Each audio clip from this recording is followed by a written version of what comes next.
How are you, students? We are fine, sir. How are you, sir? I'm also fine. Thank you. You're most welcome to PC.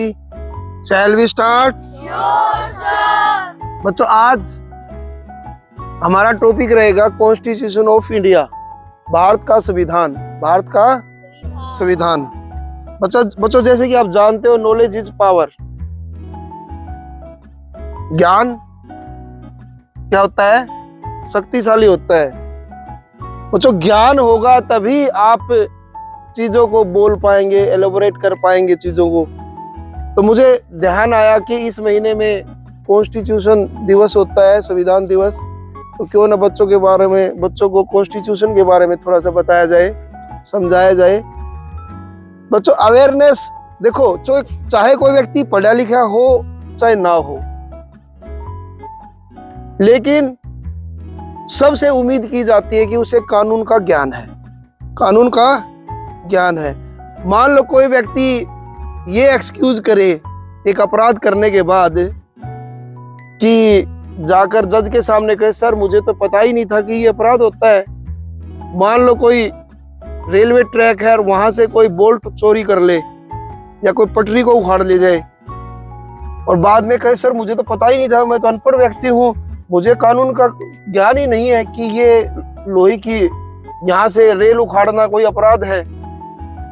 तो इस तरह के बहाने चलेंगे नहीं। आप सबको ज्ञान होना चाहिए कानून का। ये मान के चला जाता है कि सबको ज्ञान है। तो बच्चों आज हम जानेंगे कॉन्स्टिट्यूशन के बारे में। कॉन्स्टिट्यूशन क्या है? संविधान। हिंदी में क्या कहते हैं? संविधान। बच्चों हमारा देश है लोकतांत्रिक देश। लोकतांत्रिक का अर्थ कोई बच्चा बताएगा? तो लोगों का शासन चलता है हमारे देश पर, लोगों की इच्छा चलती है, लोग अपनी सरकार को चुनते हैं। तो ये जो लोकतंत्र है उसकी आधारशिला है हमारे देश का ये संविधान, कॉन्स्टिट्यूशन। बच्चों कॉन्स्टिट्यूशन, हमारा देश तो 15 अगस्त 1947 को आजाद हुआ था, लेकिन कॉन्स्टिट्यूशन बनने की प्रक्रिया बहुत पहले स्टार्ट हो गई थी, 1946 से ही।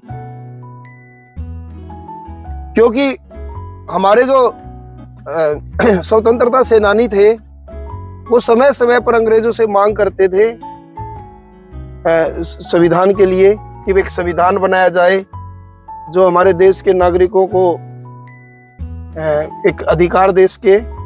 तो इसके लिए बच्चों 1922 से ही महात्मा गांधी ने कहना स्टार्ट कर दिया था, अंग्रेजों से मांग रखनी शुरू कर दी थी। बाद में जितने भी बाद में सम्मेलन हुए INC के, सब में अंग्रेजों के सामने संविधान की मांग रखी गई। फिर बाद में बच्चों अंग्रेजों ने कुछ मिशन बनाए, क्रिप्स मिशन, कैबिनेट मिशन, उन्होंने सिफारिश की और लास्ट में एक संविधान सभा का चुनाव हुआ 1946 में। कब हुआ? 1946 में, 1946 में। ये जो सभा बनी थी ये अंग्रेजों की बनाई हुई थी, लेकिन चुनाव हुआ था। क्या हुआ था? चुनाव। लोगों ने चुना था उनको। बच्चों ये जो सभा बनी थी ये पूरी तरह से पावरफुल नहीं थी, प्रभु सत्ता संपन्न नहीं थी। क्यों? क्योंकि शासन अंग्रेजों का था। शासन किसका था? बाद में बच्चों हमें 15 अगस्त 1947 को आजादी मिल गई। उसके बाद ये जो संविधान सभा बनाई गई थी ये भी पूरी तरह से स्वतंत्र हो गई और पावरफुल हो गई। अब आगे बढ़ते हैं। बच्चों संविधान सभा ने क्या किया? संविधान सभा के अंदर कई तरह की समितियां बनाई गई भिन्न भिन्न कार्यों को करने के लिए, क्योंकि देश के लिए एक संविधान बनाना था, देश के लिए एक सिस्टम बनाना था जिसके तहत हम सबको रहना था। तो सभी समितियों के अंदर एक समिति थी, मसौदा समिति, ड्राफ्टिंग कमेटी। वो एक महत्वपूर्ण समिति थी। डॉक्टर भीमराव अंबेडकर उस समिति के अध्यक्ष थे। अपनी नॉलेज के लिए लिख भी लिया करो। उसका महत्वपूर्ण काम यह था कि भारतीय परिस्थितियों के अनुसार, भारतीय लोगों की जरूरत के अनुसार कानूनों को इकट्ठा करना, पूरे वर्ल्ड के संविधानों को पढ़ना, उन देशों में कैसा सिस्टम चल रहा है, क्या वो हमारे देश पर भी एप्लीकेबल है, क्या लागू हो पाएगा, इस तरह की बातों पर विचार करना मसौदा समिति का काम था। तो बच्चों, डॉक्टर अंबेडकर जी ने और उनकी टीम ने कई देशों का संविधान पढ़ा, इंग्लैंड का, अमेरिका का, जापान का, जर्मनी का, आयरलैंड का, स्विट्जरलैंड और भी बहुत से देशों का, जर्मनी का। वहां उन संविधानों में से जो जो महत्वपूर्ण बातें थी जो हमारे देश में लागू हो सकती थी, उन सब बातों को उन्होंने नोट कर लिया। और जो संविधान सभा थी, पूरी जो संविधान सभा थी, उनके अध्यक्ष थे डॉक्टर राजेंद्र प्रसाद। सब बच्चे नोट कर लें, इस तरह के जीके में, जनरल अवेयरनेस में पूछे जाती हैं बातें। तो बच्चों, संविधान सभा का काम था, जो जो उन्होंने निश्चित कर लिए थे हमारे आदर्श, हमें क्या क्या चीजें चाहिए, उन सब पर डिस्कस हुई और धीरे धीरे उसको बहुमत के बाद, एक सर्वसम्मति के बाद उन चीजों को संविधान में रखना शुरू कर दिया। बच्चों, 26 नवंबर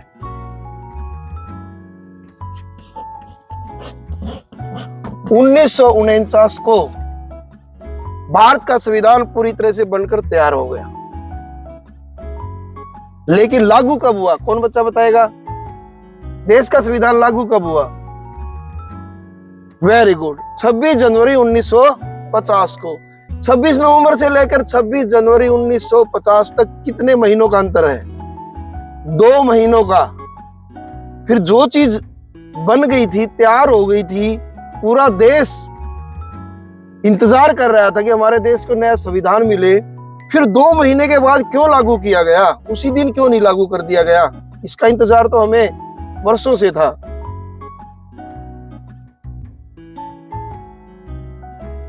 क्या आपके दिमाग में क्वेश्चन आया है? ठीक है, तो मैं इसका जवाब बताता हूं आपको।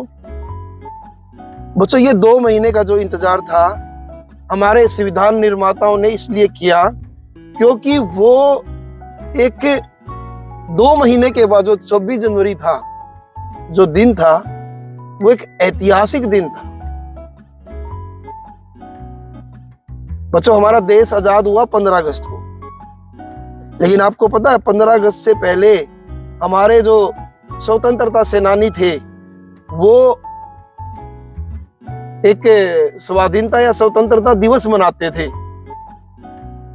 और वो डेट थी 26 जनवरी। क्या थी? वो हर 26 जनवरी को स्वतंत्रता दिवस मनाते थे। तो उनके लिए वो एक ऐसी एक विशेष दिन बन गया था जो वो भुलाना नहीं चाहते थे अपने संघर्ष को। इसलिए संविधान निर्माताओं ने 26 जनवरी तक इंतजार किया उस ऐतिहासिक दिन को विशेष बनाने के लिए। और अब हमारा जो देश था 26 जनवरी 1950 को बन गया गणराज्य। क्या बन गया? गणराज्य। किसी के बच्चे के दिमाग में कोई भी क्वेश्चन आए तो पूछ भी सकता है।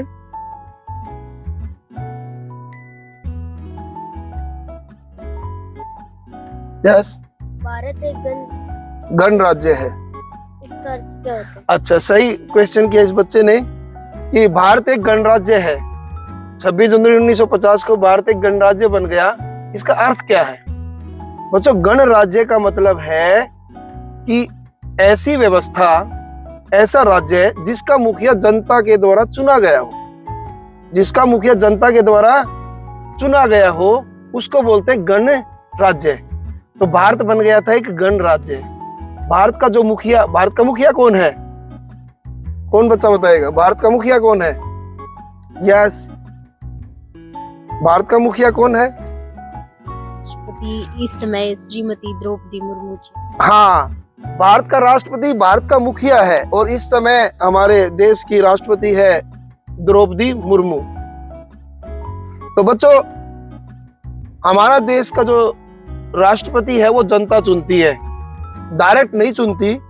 हम डायरेक्ट उनके चुनाव में हिस्सा नहीं लेते हैं, लेकिन हमारे जो चुने हुए प्रतिनिधि हैं वो उनको चुनते हैं। यस, कोई दिमाग में क्वेश्चन? आरक्षण समानता के अधिकार बाधक। ये बेटा उसमें अभी आगे जब हम पहुंचेंगे मौलिक अधिकारों में, तब आपके इस प्रश्न का भी जवाब देंगे। बच्चों, अब हम संविधान के ऊपर नजर दौड़ाते हैं।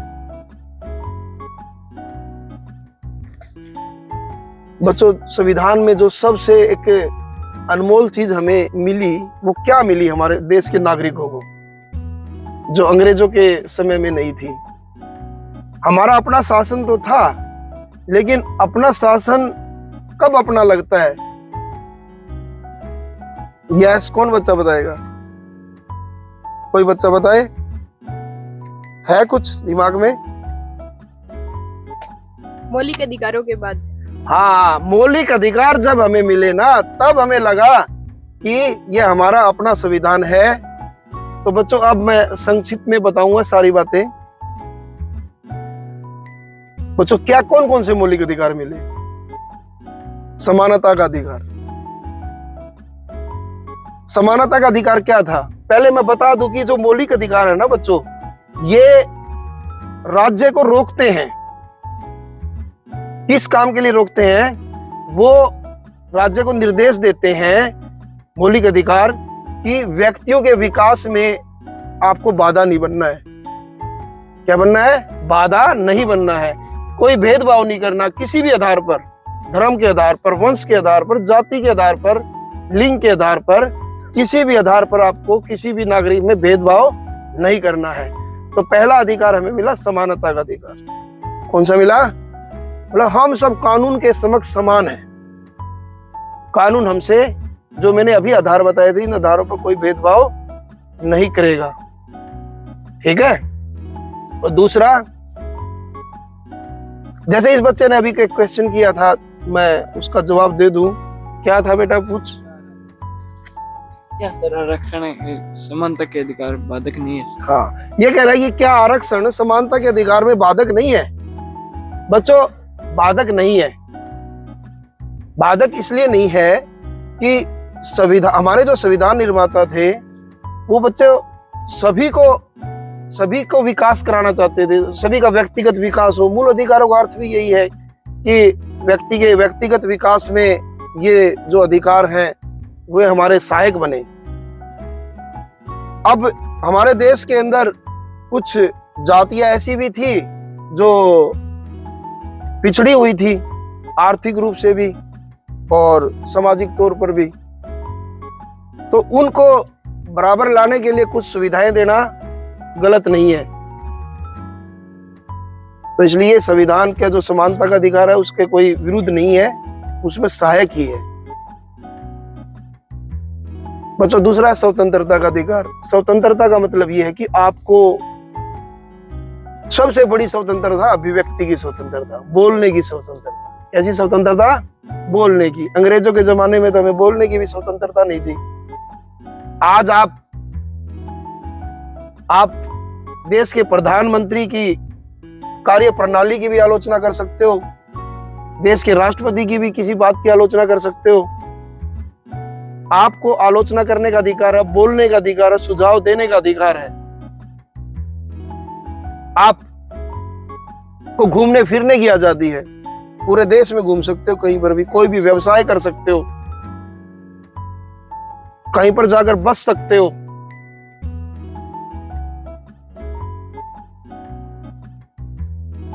धार्मिक स्वतंत्रता है बच्चों। आज आपको, आप किसी भी धर्म को अपना सकते हो, अपनी आस्था अपने तरीके से प्रकट कर सकते हो। इसमें कोई राज्य आपके लिए रुकावट नहीं बनेगा, और राज्य धर्म के आधार पर किसी से भेदभाव भी नहीं करेगा, किसी धर्म को प्रमोट नहीं करेगा। सब समान है उसके सामने। बच्चों, पहले हमारे संविधान में धर्मनिरपेक्ष शब्द नहीं था, इसको बाद में जोड़ा गया है। किसी बच्चे को पता है कि वो कब जोड़ा गया था? यस, हाँ 42 में एक संशोधन हुआ था बच्चों। बीच बीच में संशोधन होते रहते हैं संविधान के अंदर, क्योंकि संविधान कोई ऐसी चीज नहीं है कि हमारे संविधान निर्माताओं ने इसे जैसा बना दिया वैसा ही हमेशा रहेगा। समय परिवर्तनशील है, परिस्थितियां बदलती रहती हैं, तो उस आधार पर संविधान की चीजों में भी परिवर्तन होना चाहिए, और वो संसद के पास पावर है उसमें परिवर्तन करने की, उसको संशोधन बोलते हैं। तो बच्चों धर्मनिरपेक्ष शब्द जोड़ा गया 42वें संशोधन के बाद, और धर्मनिरपेक्ष का मतलब ये था कि क्लियर कर दिया गया, स्पष्ट कर दिया गया कि भारत एक धर्मनिरपेक्ष देश है। भारत के लिए सभी धर्म समान है, वह किसी भी धर्म को प्रमोट नहीं करेगा और धर्म के आधार पर राज्य किसी से भेदभाव नहीं करेगा। पर जो एक और विशेष अधिकार है, मौलिक अधिकार, आर्थिक शोषण के विरुद्ध अधिकार। पहले बच्चों अंग्रेजों के जमाने में आर्थिक शोषण होता था, जमींदार किसानों का शोषण करते थे, फैक्ट्रियों के मालिक मजदूरों का शोषण करते थे, बिना तनख्वाह के काम करवाते थे। तो इस तरह के शोषण पर पूरी तरह से रोक लगा दी गई है।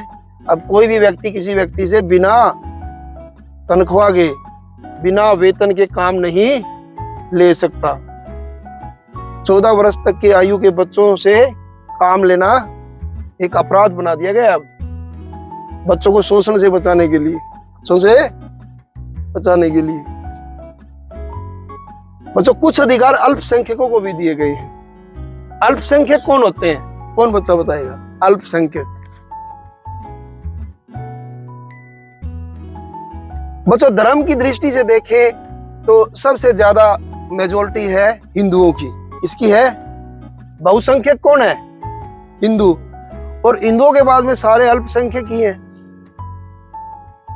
तो जितने भी बाकी धर्म के लोग हैं वो सब अल्पसंख्यक हैं। तो बच्चों हमारा देश है एक लोकतांत्रिक देश, धर्मनिरपेक्ष देश। तो इसमें ठीक है, धर्मनिरपेक्ष तो है, धार्मिक स्वतंत्रता भी है, लेकिन फिर भी क्या होता है कि बहुसंख्यक लोग हो सकता है कि हमें अपनी भाषा संस्कृति को आगे बढ़ाने में रुकावट पैदा करें। इसलिए अल्पसंख्यकों को अधिकार दिया गया है कि वो अपनी भाषा संस्कृति को बढ़ावा दे सकते हैं, शिक्षण संस्थाएं खोल सकते हैं, बाकी अन्य तरीकों से भी राज्य उसमें कोई रुकावट नहीं बनेगा।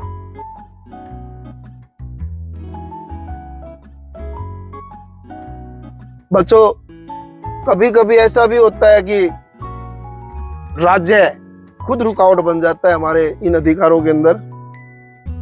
तो एक अधिकार और है जो हमें गारंटी देता है हमारे मौलिक अधिकारों की, और वो कौन सा अधिकार है? संवैधानिक उपचारों का अधिकार।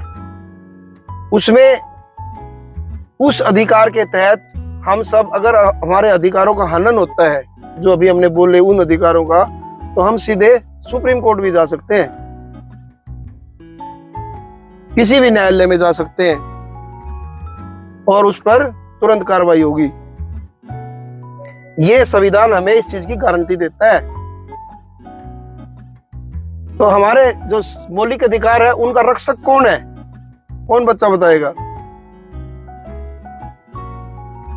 हमारे मौलिक अधिकारों का रक्षक कौन हुआ?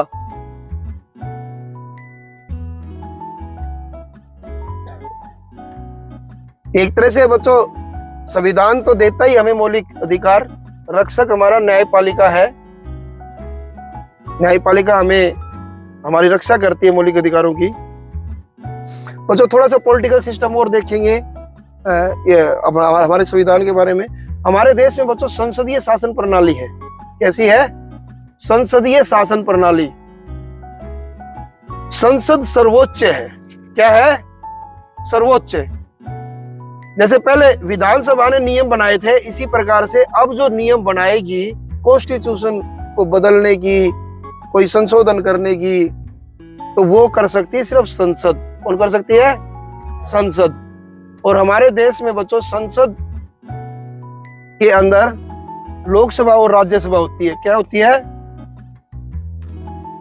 और राज्यसभा। चलो वैसे ही वर्बली बता देता हूं। संसद के वैसे 3 पार्ट है, राष्ट्रपति भी उसका एक हिस्सा है। राष्ट्रपति भी उसका हिस्सा है लोकसभा राज्यसभा। लोकसभा के अंदर कितने मेंबर्स होते हैं? 545 है। 543 जो होते हैं वो तो जनता चुन के भेजती है। एमपी जो 543 एमपी है वो राज्यों से या फिर केंद्र शासित प्रदेशों से चुनकर आते हैं। लेकिन 543 के बाद में जो 2 रहते हैं उनको नॉमिनेट करने का अधिकार किसको है? राष्ट्रपति को। किस तरह के लोगों को नॉमिनेट कर सकती है, किसी को पता है? यस, शायद +2 के बच्चे बता सकते हैं। Yes, Anglo Indians.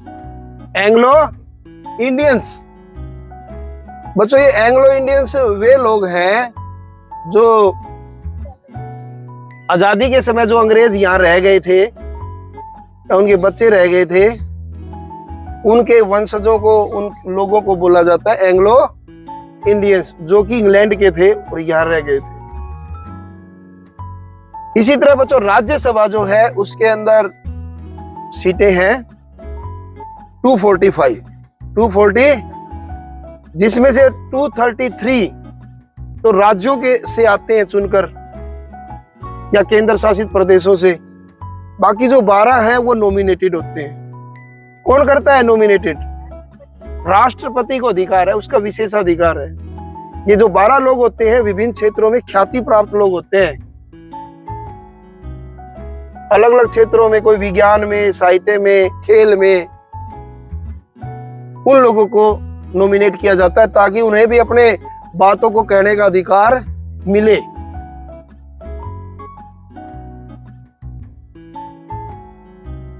बच्चों ये विषय काफी लंबा है, बाकी की बातें हम नेक्स्ट सेशन में करेंगे। और कॉन्स्टिट्यूशन के बारे में कम से कम एक बात नोट कर लें कि कॉन्स्टिट्यूशन का ज्ञान सभी बच्चों को होना चाहिए, क्योंकि यह हमारे लोकतंत्र की आधारशिला है। आपको जानकर गर्व महसूस होगा कि जो भारतीय लोकतंत्र वर्ल्ड का सबसे बड़ा लोकतंत्र है। 75-76 करीबन बच्चों 75-76 साल हो गए हैं हमारे देश के लोकतंत्र को, और हमने सिद्ध किया है कि भारत एक सफल लोकतांत्रिक देश है।